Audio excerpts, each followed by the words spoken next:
Hello everyone. तो आज हम पढ़ेंगे लाइंस एंड एंगल्स चैप्टर और इसका सिर्फ हम इंट्रोडक्शन पार्ट कवर करेंगे इस वीडियो में। तो स्टार्ट करते हैं lines and angles.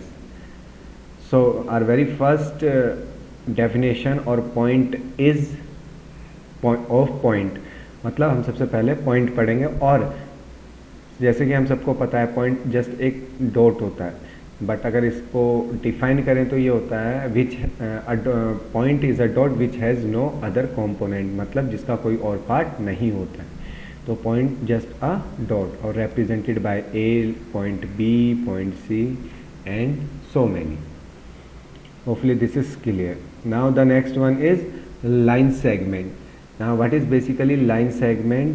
Line segment which has two endpoints, और इसको हम मेज़र भी कर सकते हैं, लाइक 2 सेंटीमीटर की एक line segment, 3 centimetre, 4 centimetre etcetera. So line segment is represented A B, और ए बी के ऊपर हम एक लाइन सेगमेंट बना सकते हैं। ठीक है, बनाएंगे तो उसी को कहते हैं लाइन सेगमेंट। इसके बाद आता है लाइन जैसे कि लाइन सेगमेंट है वो उसके 2 एंड पॉइंट होते हैं, किसी तरफ बढ़ा नहीं सकते, इसी तरह से लाइन को हम दोनों तरफ को एक्सटेंड कर सकते हैं लाइक दिस। ओके, और इसको भी अगर नाम दे दें हम ए और बी, ये स्टार्टिंग और एंड पॉइंट नहीं है, जस्ट हमने इनको एक नाम दिया और इसको हमेशा रिप्रेजेंट करते हैं लाइक दिस, और इसके ऊपर लाइन हम बना देंगे। Now come to the next point, that is ray जिसका एक एंड पॉइंट होता है और वो एक तरफ को एक्सटेंड करी जा सकती है इनफाइनाइट तक, और इसको भी हम ए बी से रिप्रेजेंट करते हैं, और जिसको रिप्रेजेंट करने का सही तरीका ये है। Hopefully this is clear. The next definition is of collinear points. जैसे हमने पॉइंट पढ़े थे वैसे ही कोलिनियर पॉइंट्स भी होते हैं। कोलिनियर पॉइंट्स क्या होते हैं? जब एटलीस्ट 3 पॉइंट एक स्ट्रेट लाइन में होते हैं, उन्हीं को कोलिनियर पॉइंट्स बोलते हैं, ए बी सी, और ये एक स्ट्रेट लाइन में होने चाहिए, तभी इनको कोलिनियर पॉइंट्स बोलेंगे। और नॉन कोलिनियर पॉइंट्स क्या होते हैं? नॉन कोलिनियर पॉइंट्स वो पॉइंट्स होते हैं जब 3 पॉइंट्स एक स्ट्रेट लाइन में नहीं होते हैं, like this, these are not on a straight line, so these are called non collinear point. और नॉन कोलिनियर पॉइंट यूज़ होता है हमारा एक ट्रायंगल बनाने के लिए। ओके, जैसे हमने लाइन पढ़ा, उसके बाद हमारे पास एक और डेफिनेशन है लाइन सेगमेंट की, इंटरसेक्टिंग लाइंस। इंटरसेक्टिंग लाइंस में क्या होता है? जब 2 लाइंस एक दूसरे को कट करती हैं किसी एक पॉइंट पे, तब उनको इंटरसेक्टिंग लाइन कहते हैं। Means when 2 line intersect each other at a single point is called intersecting line. It's obvious कि जो दोनों लाइन का इंटरसेक्टिंग पॉइंट है वो एक ही होगा। Now come to the next point, that is parallel lines. What are parallel lines? When 2 lines never intersect, they are called parallel lines. जैसे कि आप ये स्क्रीन पे देख रहे हो, सारी लाइंस के आपस में पैरेलल है। ठीक है, पैरेलल लाइंस एक दूसरे को कभी कट नहीं कट करती हैं, लाइक रेलवे ट्रैक्स। ठीक है, जो उसके दोनों कॉर्नर होते हैं रेलवे ट्रैक्स के, वो कभी एक दूसरे को कट नहीं करते हैं। Now come to the next point, that we have the angles. सभी को पता है एंगल्स क्या होते हैं। एक वर्टेक्स से 2 रे निकलती है और उनके बीच का जो स्पेस होता है उसी को हम बेसिकली एंगल कहते हैं। But what about this? ये भी एक एंगल है। ये हमारा इंटीरियर एंगल है और ये हमारा एक्सटीरियर एंगल है। ठीक है, तो बेसिकली हम इंटीरियर एंगल के बारे में ही बात करते हैं। और यहाँ पे हमने जो इंटीरियर एंगल है हमारा, वो आपको स्क्रीन पे जो शेडिड पोर्शन है वो दिख रहा है। ठीक है, इसको अगर हम नेमिंग करें, ये ए है, ये पॉइंट जो है कॉमन पॉइंट दोनों रे का, उसको हम वर्टेक्स बोलते हैं, वो बी है, और यहाँ पे सी, तो इसको हम ऐसे लिखेंगे, angle A B C. Hopefully this is also clear. Now what are adjacent angle? जब हमारे पास 2 एंगल होते हैं और उनका एक कॉमन आर्म होता है या कॉमन रे होता है, तो उसी को हम बोलते हैं adjacent angle. Here these two angles are adjacent angle because they have a common arm as well as a common vertex O. Now come to the next point, that is complementary angles. Now what we have, complementary angles. जब हमारे पास कोई दो angles होते हैं और उनका सम कितना आ जाए 90 degree, that we call the complementary angle. Now complementary angles, अगर मैं 60 डिग्री का कॉम्प्लीमेंट्री एंगल पूछूं, then what will be the complementary angle of 60 degree. Obvious सी बात है, complementary angle of 60 is 90 minus 60, that is 30. क्यों? क्योंकि 60 प्लस 30 ही 90 होता है. That's why whenever we have asked or we are asked to find the complementary angle of any given angle like 60 degree, we have to subtract it from the 90 degree. Similarly we have the supplementary angles, but in supplementary angle the sum of two angles is always 180 degree. या जब दो angle का सम 180 degree होता है उसको supplementary angle कहते हैं. Like supplementary angle of 120 degree is 60 degree. How? 180 minus 120, that is 60 degree. Now hopefully till here it is clear. और ये सब बेसिक चीज़ें हैं अभी इस चैप्टर की. Now come to the next one, that is linear pair. Now what we have, linear pair, when the sum of two angles from a common point, or when the sum of two adjacent angle is 180 degree, that we call the linear pair. If suppose this angle is x and this angle is y, and the sum of x and y is 180 degree. Remember that अभी हमने थोड़ी देर पहले एक adjacent angle भी बताया था. यहाँ पे ये एडजेसेंट एंगल ये था क्या, एक कॉमन वर्टेक्स और कॉमन आर्म था, बट वहाँ पे सम 180 डिग्री नहीं था क्योंकि वहाँ पे स्ट्रेट एंगल भी नहीं बन रहा था, स्ट्रेट लाइन भी नहीं बन रही थी. ठीक है, तो बट यहाँ पे एक स्ट्रेट लाइन बन रही है और उस स्ट्रेट लाइन के ऊपर एक पॉइंट है और पॉइंट में जो दो एंगल है उनका सम कितना है 180, like x plus Y is equal to 180 degree. इसी के साथ एक बहुत कॉमन कॉन्सेप्ट यूज़ होता है, दैट इज़ अगर एक स्ट्रेट लाइन पे कोई एक पॉइंट है, वैसे तो स्ट्रेट लाइन पे इनफाइनाइट नंबर ऑफ पॉइंट्स होते हैं, बट अगर किसी एक पॉइंट पे बहुत सारे एंगल बनते हैं लाइक दिस, यहाँ पे एक से ज़्यादा एंगल बन रहे हैं like x, this is y, this is z, तो इनका सम भी 180 डिग्री ही होता है. That is on a straight line at a single point on one side of a straight line, the sum of all the angle is always 180 degree. This concept is very important, and this is what we have, linear pair, when the sum of two angles on a straight line is 180 degree. Now the next concept is angle based on parallel lines. But उससे पहले एक concept और मैं आपको clear कर दूं, that is when two lines are intersecting each other. When two lines are intersecting each other, suppose that intersecting point is O, then the opposite angles are vertically opposite angle and they are equal.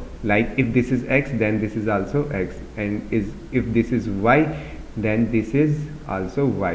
These angles are called vertically opposite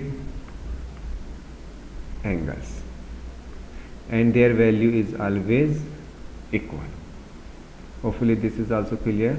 Now come to this one, that is angle based on parallel lines. As we have already studied that what are parallel lines, those lines which never intersect each other. Suppose here line L and line M are parallel, line L and line M are parallel, and T is a transversal line. Now what is transversal line? Transversal line basically is that line which intersect two or more than two line. जैसे कि ये जो transversal line T है वो line L और line M को भी intersect कर रही है एट टू डिफरेंट पॉइंट, तो ये ट्रांसवर्सल लाइन इसको ट्रांसवर्सल लाइन कहते हैं. और ट्रांसवर्सल लाइन जरूरी नहीं है दो ही लाइन को कट करे, वो मोर देन टू लाइन्स को भी कट कर सकती है. Hopefully this is clear. Now based on this we have here few angles, like if this is angle A, this is angle B, this is angle C, and this is angle D. Okay, similarly we have angle E, F, G and H. Here we have basically 8 angles, और इन्हीं angles में जो relation बनता है वो किसकी वजह से बनता है? पैरेलल लाइंस की वजह से. तो बेसिकली हमारे पास 3 मेन कंसेप्ट है यहाँ पे due to these parallel lines. और जो सबसे पहला कंसेप्ट आता है वो आता है हमारा corresponding angles. What? Corresponding angles. Corresponding angles. Corresponding angles तभी पॉसिबल है जब हमारे पास 2 पैरेलल लाइंस है, और ये कोरेस्पॉन्डिंग का मतलब होता है सेम पोजीशन. लाइक यहाँ पे जो ए की पोजीशन है वो सेम पोजीशन है ई की. ये भी एक लाइन एल के ऊपर वाले लेफ्ट पार्ट में बन रहा है, और एंगल ई भी लाइन एन के ऊपर वाले लेफ्ट पार्ट में बन रहा है. तो इसीलिए एंगल ए और ई आपस में क्या होंगे? Corresponding angle. और कोरेस्पॉन्डिंग एंगल हमेशा इक्वल होते हैं. Similarly we have D and H are corresponding angle, and again they are equal. Similarly B and F are also corresponding angle, again they are equal. Similarly we have C and G, again corresponding angle, and they are also equal. So this is one of the concept which is generated due to the two parallel lines. Now the next concept is alternate interior angle.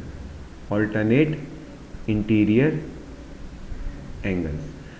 जैसे कि नाम से ही पता चल रहा है, angles होने चाहिए इंटीरियर पोर्शन में होने चाहिए. ये कौन सा interior portion? That is between the 2 parallel lines. और बिटवीन द 2 पैरेलल लाइंस हमारे पास 4 एंगल्स हैं, D, C, E and F. और कैसे होने चाहिए? ऑल्टरनेट में होने चाहिए. मीन्स अगर एक D है तो दूसरा F होना चाहिए, like this. Means D and F are alternate interior angle, और ऑल्टरनेट इंटीरियर एंगल भी हमेशा इक्वल होते हैं. Secondly we have C and E, again they are alternate interior angles, so they are also equal. Now one more concept is there which arise due to the 2 parallel lines, that is co-interior angle. Co-interior angles. NCERT books में co-interior angle को co-interior नाम से ना देखकर पूरी definition दी हुई है. जो इसकी डेफिनेशन है, डेफिनेशन कुछ इस तरीके से है: angles on the same side of transversal line are supplementary. Like C, here we have 2 parallel lines and angles on the same side of transversal line or between the parallel lines. like co-interior को अगर हम सही से देखें तो angles होने चाहिए interior में होने चाहिए और साथ में होने चाहिए. लाइक C और F are co-interior and D and E are co-interior. यहाँ पे C और F को-इंटीरियर है, और को-इंटीरियर एंगल यहाँ पे इक्वल ना होकर क्या होता है? उनका सम 180 होता है, लाइक दिस. सिमिलरली फिगर को देखें अगर, तो D और E भी को-इंटीरियर है, तो को-इंटीरियर है तो उनका सम भी 180 डिग्री होगा. तो co-interior same side of transversal line होती है और बिटवीन द पैरेलल लाइंस होती है. Okay, hopefully this is clear. और एक बार इसको दोबारा देख लेते हैं.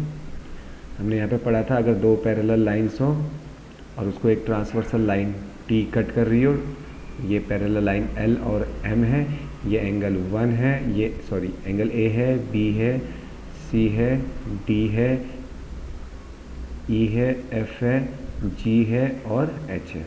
तो मैंने इनको बताया था को-इंटीरियर एंगल जिनका सम 180 डिग्री होता है. इनको बताया था अगेन सेम को-इंटीरियर एंगल A और E, B और F, D and H, C and G are corresponding angle. What?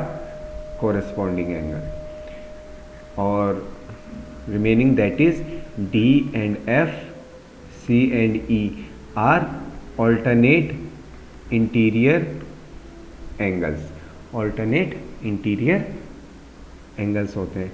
ध्यान रखना, जब भी आपको एक कंसेप्ट मिलेगा पैरेलल लाइंस का, क्या मिलेगा? Concept of parallel lines means there arise three concept. First corresponding angle,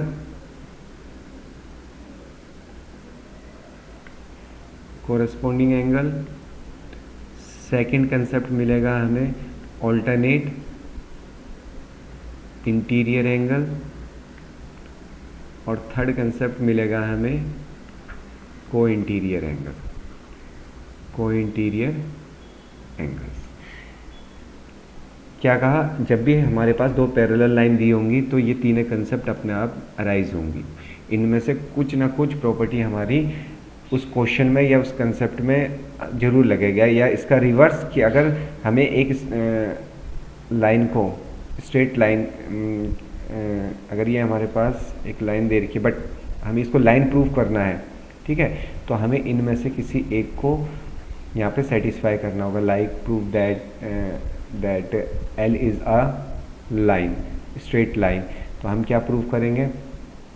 हम यहाँ पे किसी तरीके से या तो इनको पैरेलल दिखा दो, X और L, लाइन L और M को, या कोरेस्पॉन्डिंग एंगल के लिए भी पैरेलल लाइन होती है, अल्टरनेट के लिए भी, को इंटीरियर के लिए भी। तो इसलिए हमें किसी तरह से L और M को पैरेलल लाइन दिखाने होंगे, ठीक है, या इनका कंसेप्ट यहाँ पे प्रूव करना होगा।